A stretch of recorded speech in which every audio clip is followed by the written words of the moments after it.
तो चिंता मत करना।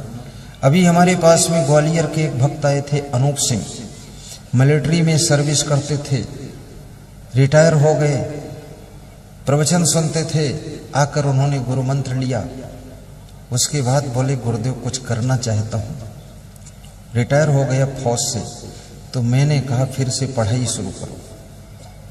बोले 3 बच्चे हैं गुरुदेव, बाप बन गया हूं, अब फिर से पढ़ाई करूं, बच्चे भी पढ़ रहे हैं। हमने कहा उनके साथ तुम भी पढ़ो। तो उसने पढ़ाई शुरू कर दिया और इस साल वो लेखपाल बन गया फिर से। तो फिर आए थे यहां पर, तो कह रहे थे अब क्या करूं। हमने कहा और पढ़ो, तहसीलदार बनो तुम। बोला गुरुदेव ऐसी कृपा आपकी हुई है, मैं भी पढ़ रहा हूं, मेरी वाइफ भी पढ़ रही है, बच्चे भी पढ़ रहे हैं, घर भर पढ़ते हैं। अब तहसीलदार बनने का आपने हमारे अंदर जुनून पैदा कर दिया है। और गुरुदेव आपने प्रवचन में सुनाया था अच्छी गाड़ी लाइए, तो मैं 10 लाख की गाड़ी भी लाया हूं, नई गाड़ी, तो उसको छू लीजिए। तो मैंने छू लिया, उसको स्पर्श कर दिया, लिख दिया गुरु कृपा।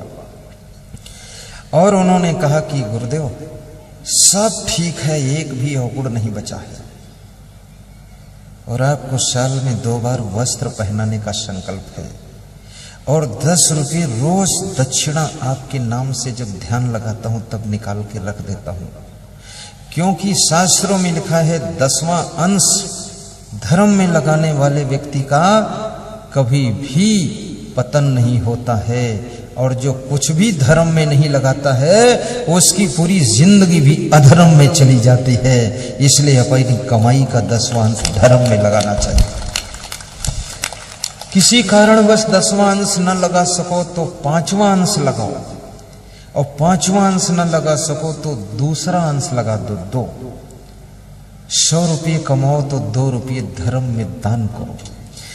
आपने देखा होगा थोड़े वर्षों के पहले लोग गांव में कुंवारी कन्याओं को खीर पूड़ी खिलाते थे।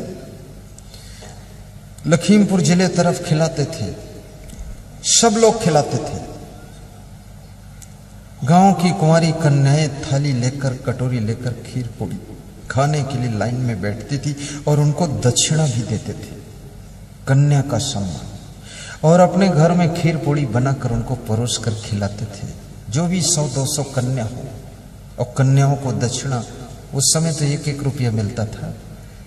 अब तो लोग इतने खिलाड़ी हो गए कि दक्षिणा तो दूर है, खीर पूड़ी भी खत्म कर दिया। कन्या का जब सम्मान करोगे, कन्या का आदर करोगे, महिला का आदर करोगे, तो महिला तुम्हारा सम्मान कभी टूटने नहीं देगी, वो कन्या तुम्हारे सम्मान पर कभी आंच आने नहीं देगी। इसलिए इनका सम्मान करना चाहिए। सम्मान भी मनुष्य को रोकता है, सम्मान भी ब्रेक लगाता है। ये सम्मान कोई साधारण चीज नहीं है। जिसको सम्मान तुम देते हो वो व्यक्ति सम्मान के प्रभाव से अपने आप को कंट्रोल भी करता है, और कहता भी है इतने लोग हमारा सम्मान कर रहे हैं, हमको ठीक ठाक रहना है। इसलिए सम्मान देना चाहिए। सवेरे सोकर उठो तो माता पिता के पैर छू।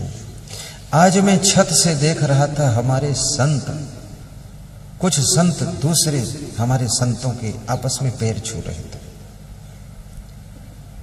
आपस में भी पैर छूने का प्रोग्राम बनाइए। सवेरे की शुरुआत, नए दिन की शुरुआत प्रणाम करके, चरण छू करके, नमस्कार करके होना चाहिए।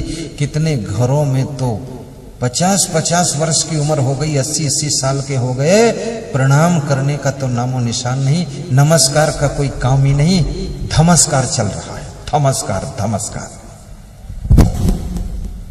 माता पिता को प्रणाम करो, बड़े भाई को प्रणाम करो, अपनी बड़ी भाभी को भी प्रणाम करो। ये भाभी केवल भाभी नहीं, ये माता के समान मानी जाती थी।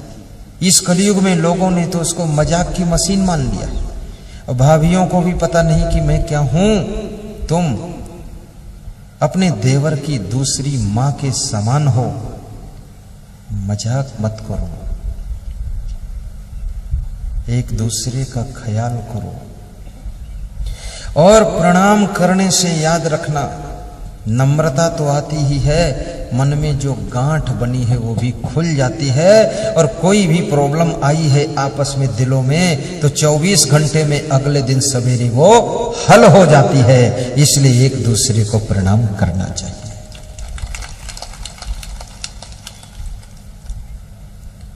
नमस्कार गुरुदेव तुम्हें भक्तों का बारंबार हो।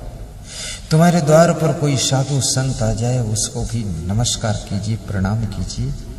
जो भी आप बोलते हो, जय सिया राम, जय सीताराम, हरि ओम, ओम ओम, जो भी साहेब बंदगी वो बोले उनको, और प्रेम से चरण छू लीजिए।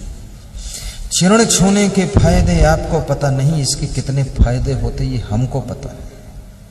जब मैं आश्रम में आया था तो वहां जितने साधु संत थे सबके मैं पैर रोज छूता था, रोज छूता था। फिर गुरुजी ने कहा कि अब इनके छूना है और बाकी लोग सब तुम्हारे पैर छुएंगे। तो हमने कहा ये तो उल्टी गंगा हो जाएगी।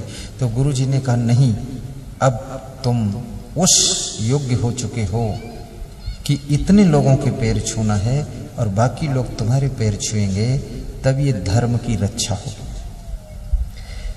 सम्मान देने वाले को ही सम्मान मिलता है, जो सम्मान किसी को देना नहीं चाहता उसको सम्मान कहीं प्राप्त भी नहीं होता है।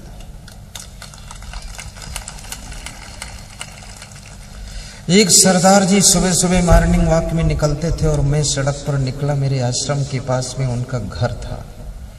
तो वो थोड़ा अभिमानी थे, तो मैं उनको हाथ जोड़ के नमस्कार कर देता था, बोलता था साहिब बंदगी, वाहे गुरु जी का खालसा, वाहे गुरु जी की फतेह, ऐसा मैं बोल देता था। तो उसको मजबूरी में हाथ जोड़ना पड़ जाता था, बोलना पड़ता था। तो उसने हमारे आश्रम के संचालक से कहा कि वो जो महात्मा जी तुम्हारे यहाँ सड़क पर कभी कभी मिल जाते हैं, वे हमको हाथ जोड़ के प्रणाम करते हैं, तो हमको भी हाथ जोड़ना पड़ता है। उनसे कह देना हमको प्रणाम ना करें। मैं किसी को हाथ जोड़ना चाहता नहीं, फिर भी जोड़ना पड़ जाता है।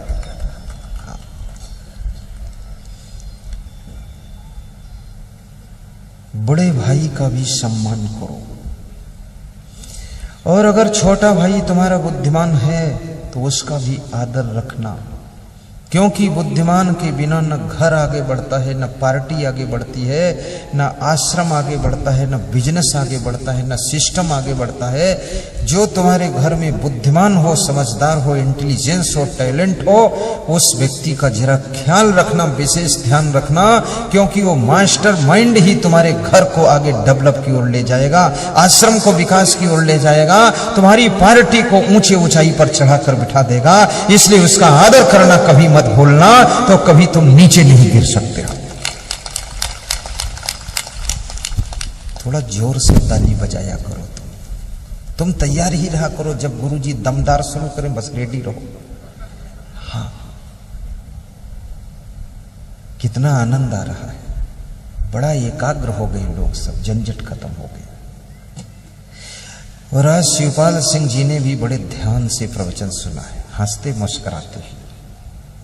आदमी वो विनम्र है, नम्रता है उसमें, और करुणा भी है, सेवा भाव भी है, और उदार भी है।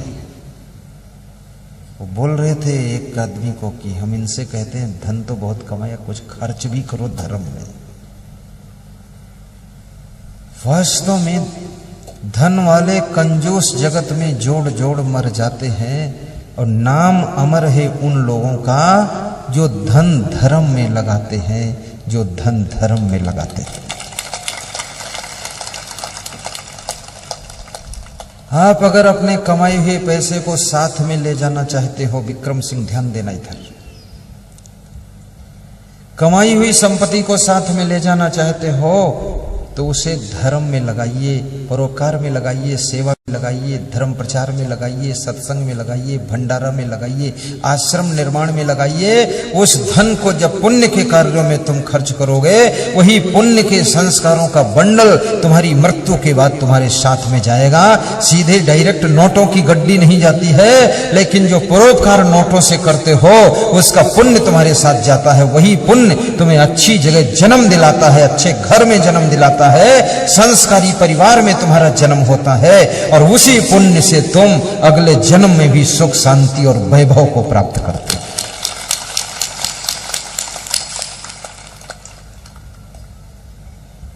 मुसलमानों में एक बर्बाद नाम का कवि हुआ है, उसका नाम था बर्बाद। उसकी 2 पंक्तियां आपको सुना दूं, सुनाऊं? बोलो कुंती देवी, बोलो रजनी देवी, सुनाऊं? कोई नाम ले लो, किसी का तो होगा ही।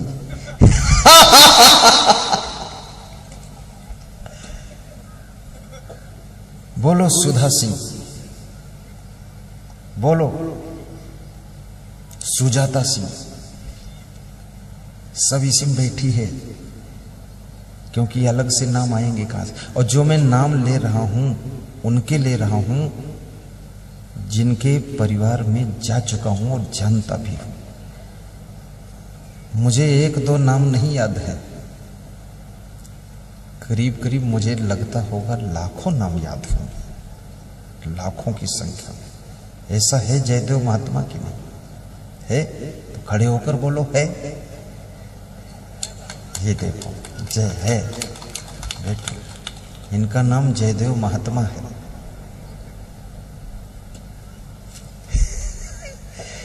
नाम याद करने की कला भी विकसित कीजिए। बिजनेस में आगे जाना है, राजनीति में आगे जाना है, तो जरा नाम भी याद कर लिया करो। हजारों में बाजारों में नाम लेकर पुकार सो। स्मरण शक्ति को तीव्र कीजिए, और स्मरण शक्ति यदि बढ़ाना चाहते हो तो उसके लिए भोजन कम कीजिए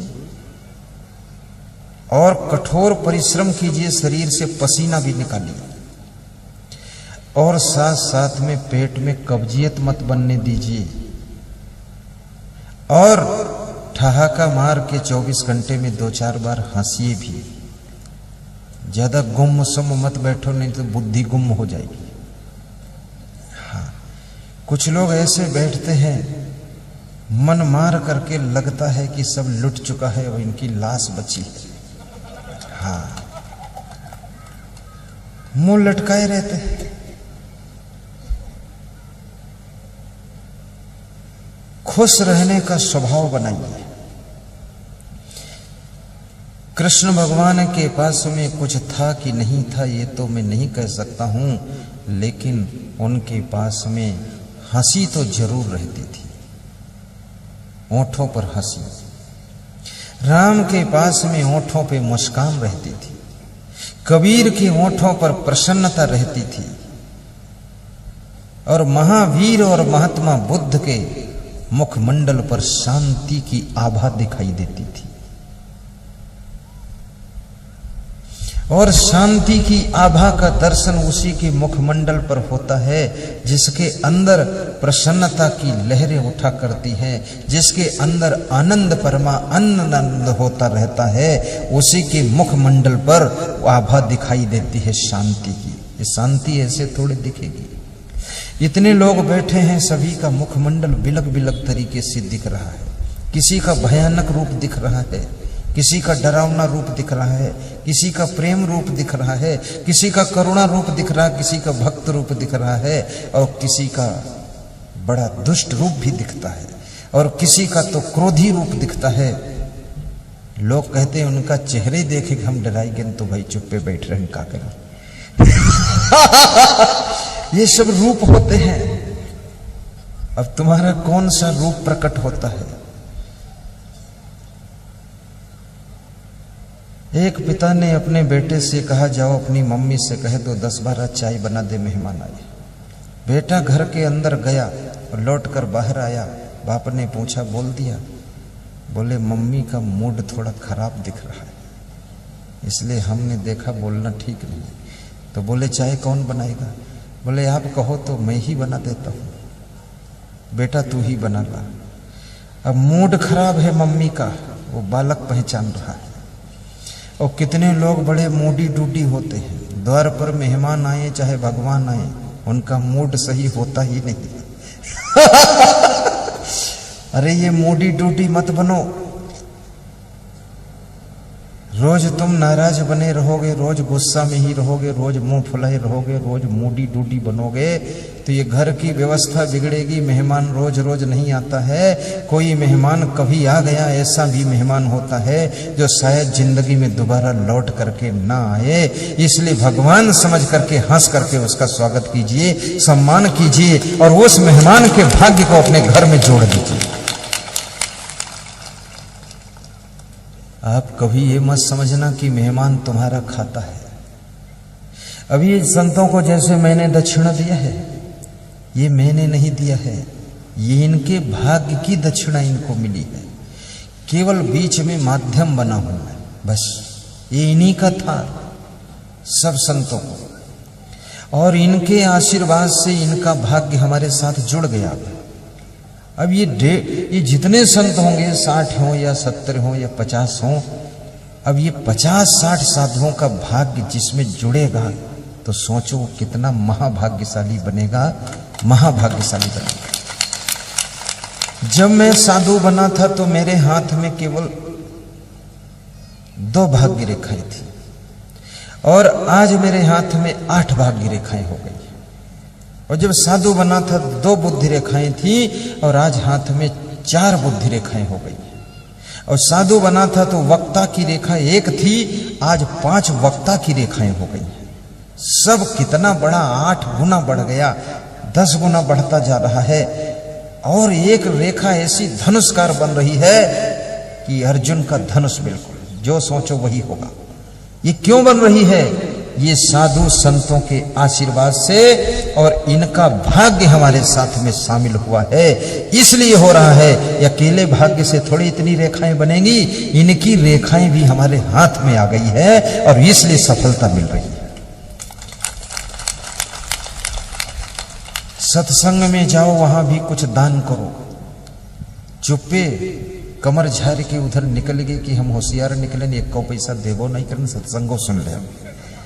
बड़े खिलाड़ी, एक आदमी कह रहा है तीर्थ में नहाएंगे तो गांव के 50 लोग गए तो हम पंडा बन ले, हम तिलक लगा ले, और खोपड़ी में बांध ले हम कपड़ा लाल रंग का, और ये को डायरेक्ट गले में रुमाल लाला, और डंडा ये को ले ले, और माला पहिरने को चंदन की रेख से 8, और बोलते हुए चल दहन ओम गणपति गंगवा।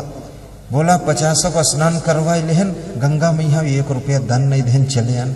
अरे हमने कहा तुम्हारी बेईमानी, तुम नहीं जानते हो, गंगा जी भी जानती है कि इसके लोभ का मैल तो धुला ही नहीं, लालच की गंदगी तो धुली ही नहीं। और ये गंगा में स्नान किया, इसके फायदा क्या हुआ? वहां जो पंडे पुजारी बैठते हैं, घाट को साफ रखते हैं, कम से कम उनको भी कुछ दक्षिणा दीजिए, तो वे वहां पर 24 घंटे ड्यूटी देते हैं और तुमको बताते हैं यहाँ स्नान करो, ऐसा करो, वैसा करो। उनके परिवार को भी रोटी दाल खाने को मिलती रहे। 10 रुपये दान देकर आइए, ये वहां से भी चालाकी करके आए हो। मैं तो पंडों को भी दक्षिणा दे देता हूं। किसी मंदिर में जाता हूं तो भगवान के डिब्बे में अलग से डालता हूं, पुजारी को अलग से दे देता हूं, और उससे कह देता हूं ये हिया न देहो भगवान के, ये घर में ले जाओ, तुम सब्जी लाओ जाए खाए लड़का तुम्हारा, यहाँ तो सब देते हैं। तो वो हमारी तरफ देखती पहला आदमी है जो घर के लिए दी सी, तो हुआ सुट के हमारे पीछे पीछे आवत, हम के यहाँ कहे आवत हो, भगवान फिर बैठो हूँ और लोग पूजा। अरे भगवान के हैं कौन उठाई लीजिए, थोड़ा तुम्हारे पाछे चल ली, कहाँ जा रहे हो, कहाँ रहते हो।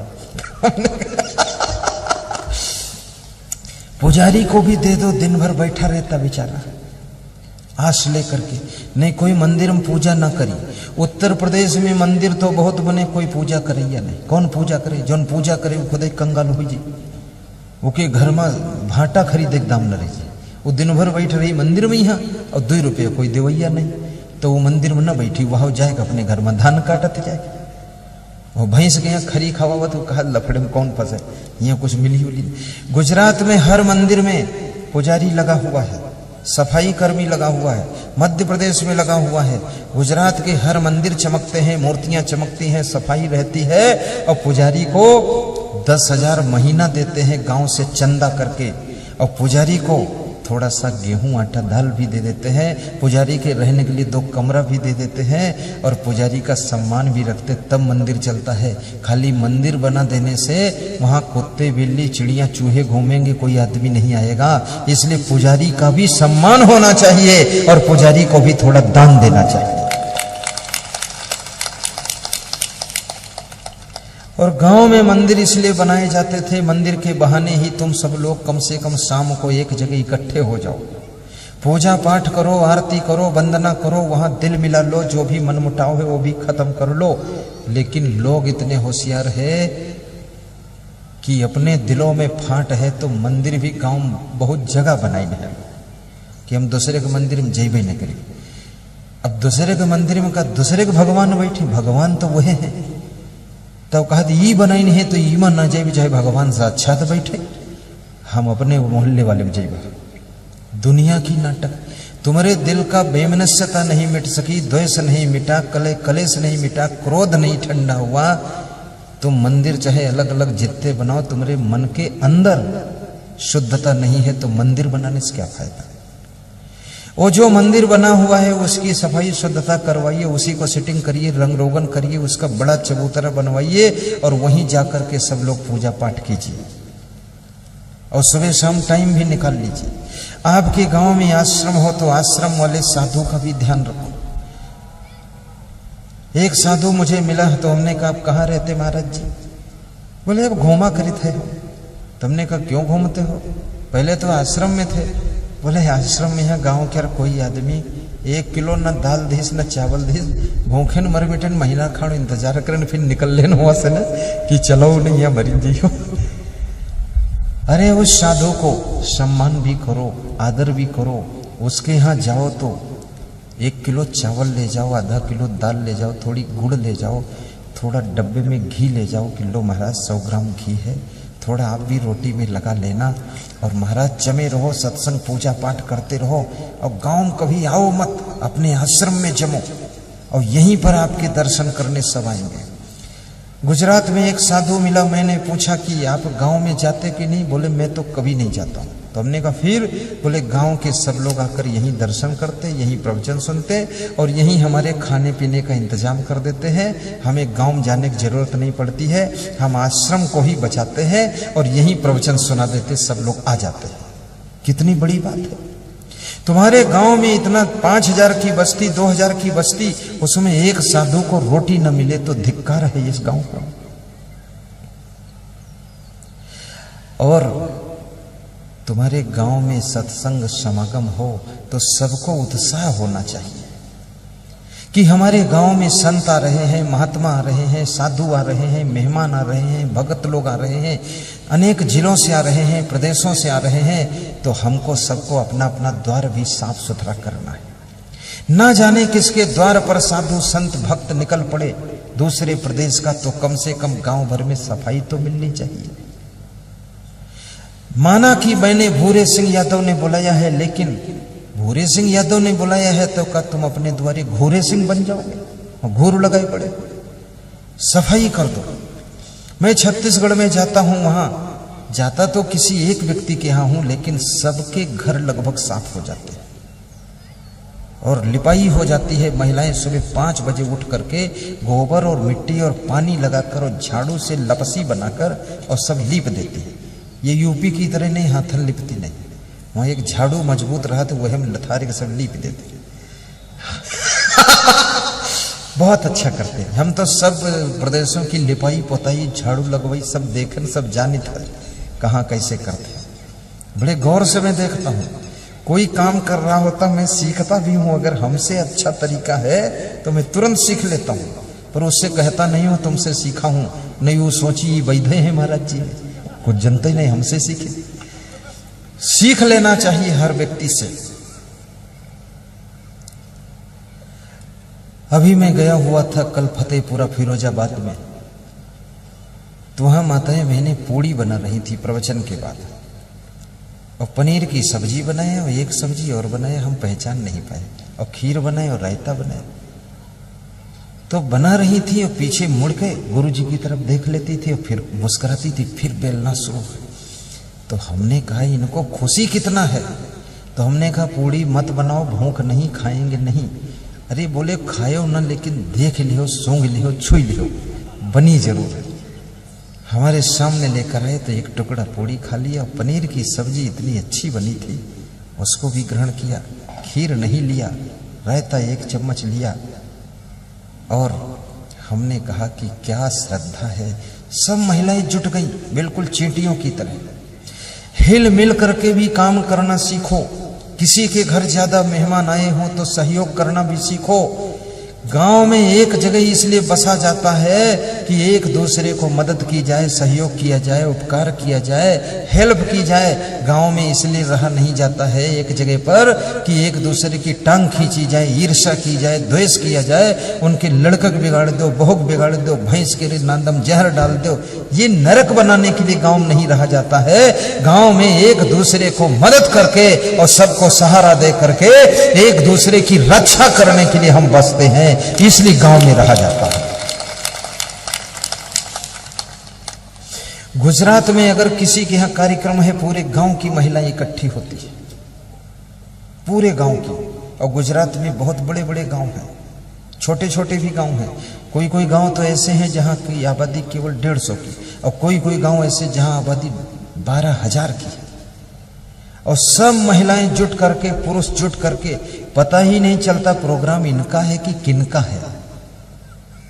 गुजरात में सेवा, संगठन, परोपकार, सौहार्द की भावना ज्यादा है, इसलिए भारत देश के सभी प्रदेशों में गुजरात का विकास सबसे ज्यादा हुआ है। जो आपस में प्रेम परस्पर में रखते हैं, उनके विकास में कभी बाधा नहीं आती।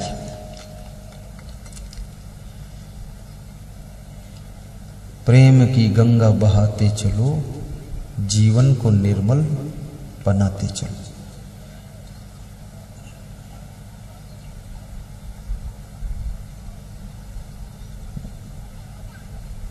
और अपने गांव में सत्संग भी कराया करो।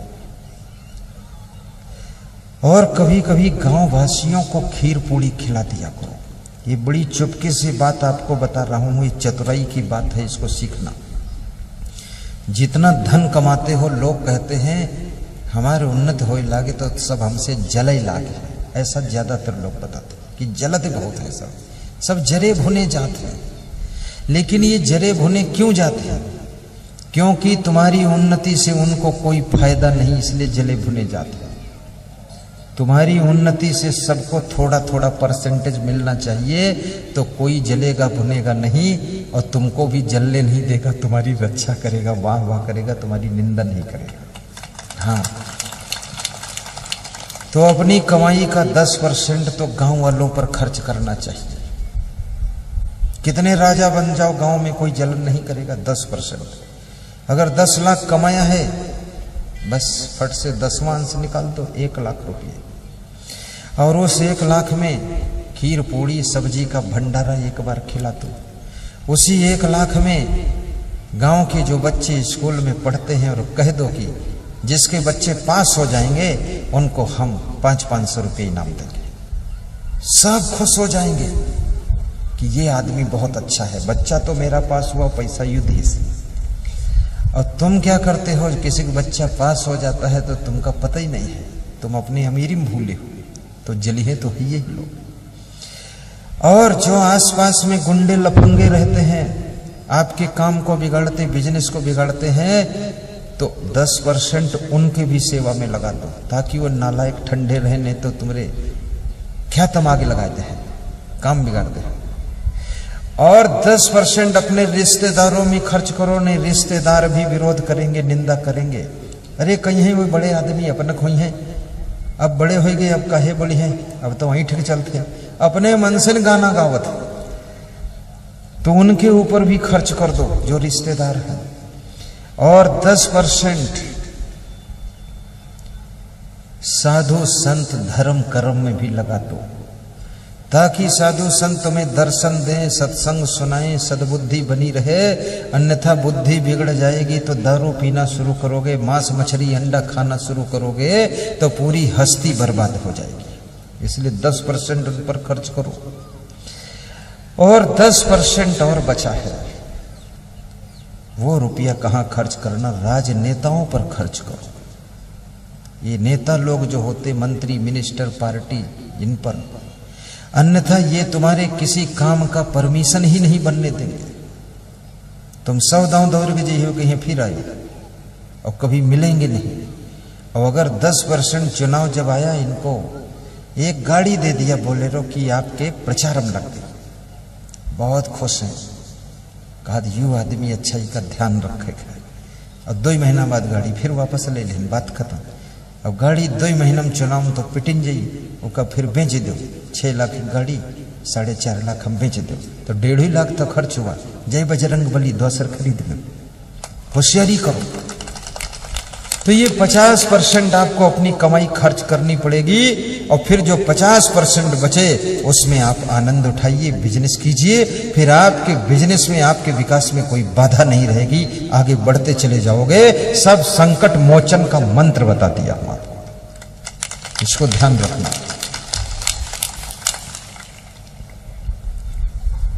हमारे संतों की चिट्ठी आई है कि कुल संतों की संख्या 90 है। वाह वाह वाह, ये 90 महात्मा पधारे हुए हैं। अब देखो 90 महात्माओं का भाग्य हमारे भाग्य में जुड़ेगा। किस्मत वाले हम बनेंगे, किस्मत वाले हमारे साधु बनेंगे।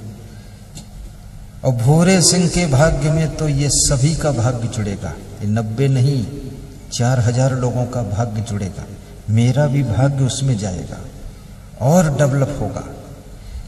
ये इतने साधु संत को बुलाकर, आपको बुलाकर यहां बिठाकर इसका सब व्यवस्था किया है, इसमें खर्चा किया है, इसलिए हम सब लोग खुश हैं। आप लोग खुश हो कि नहीं खुश हो?